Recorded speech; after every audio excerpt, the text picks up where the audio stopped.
হেই movie lovers, আজ আমি তোমাদের জন্য নিয়ে চলে এসেছি দারুণ তিনটে সার্ভাইভাল মুভি। আর প্রত্যেকটা মুভি তোমরা প্রাইম ভিডিওতে হিন্দিতে দেখতে পেয়ে যাবে।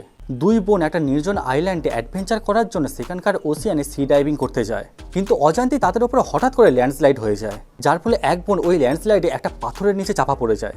অক্সিজেনের অভাব, ওই নির্জন আইল্যান্ডে কেউ হেল্প করার জন্য নেই। কী করে বাঁচাবে তাকে তার দ্বিতীয় বোন। 1 ঘন্টা 30 মিনিটের মুভি দ্য ডাইভ। আমেরিকার এক ফুটবল টিম ওয়ার্ল্ড কাপ জিতে একটা প্লেনে করে ফিরছিল। হঠাৎ করে প্লেনটা একটা আইল্যান্ডে ক্র্যাশ করে যায়। 15 জন লোক বাদ দিয়ে বাকি সব লোক ওই ক্র্যাশে মারা যায়। তারা কোথায় আছে কেউ জানে না। তারা কীভাবে বাঁচবে সেখান থেকে, আর তারা কীভাবেই বা সার্ভাইভ করবে সেটা তোমরা মুভিতেই দেখো। 1 ঘন্টা 30 মিনিটের মুভি দ্য ইডেন। একটা অদ্ভুত কোম্পানি যে তার এমপ্লয়িদের তার এই বিল্ডিংয়ের মধ্যে আটকে রেখে দেয়, আর তাদেরকে বলা হয় যদি তোমরা এখান থেকে বেরোতে যাও তবে তোমাদের সাথী 3 জন এমপ্লয়িকে তোমাদেরকে মারতে হবে, আর যদি না মারতে পারো তবে তোমাদের মাথার মধ্যে এক ধরনের চিপ লাগানো আছে যেটা ব্লাস্ট হয়ে যাবে। তো এখন তারা কি করবে এরপরেই দেখতে পাবে তোমরা মুভির মধ্যে আসল ডেডলি সার্ভাইভাল। 1 ঘন্টা 30 মিনিটের মুভি দ্য বাল্কি এক্সপেরিমেন্ট।